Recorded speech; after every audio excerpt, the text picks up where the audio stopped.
Copyright AP photo, ing Han GuanRobert Blair, who has already been serving as a senior White House advisor, earlier defied calls from the House to testify over Trump's potential presidential demise.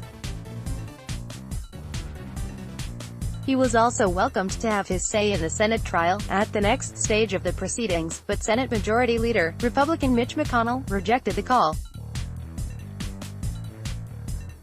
U.S. President Donald Trump has nominated Robert Blair to be the special representative for international telecom policy and work on the White House-propelled 5G project. Separately, Blair will continue his current work as an assistant to the president and senior advisor to the White House Chief of Staff, per the administration. As the administration aide, Blair earlier defied a subpoena from a House of Representatives committee that came as part of the Trump impeachment proceedings in the lower congressional chamber, which voted to impeach Trump and have now transferred the case to the Senate. Senate Democratic leader Chuck Schumer has in his turn called for Blair to testify in the Senate's upcoming impeachment trial, but the Majority Leader, Senate Republican leader Mitch McConnell, has dismissed the demand as irrelevant.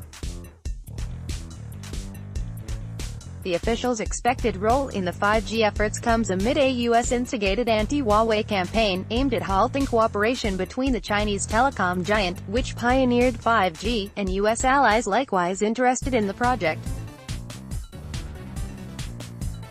Washington has been going to great lengths to convince international allies to exclude the firm from their 5G networks, over concerns the company may spy on its customers at Beijing's behest, something that both Huawei and officials in Beijing have vehemently denied.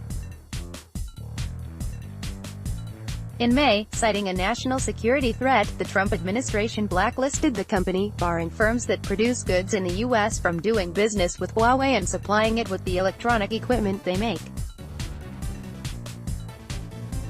Despite the push, European companies and governments have been cooperating with Huawei on building 5G.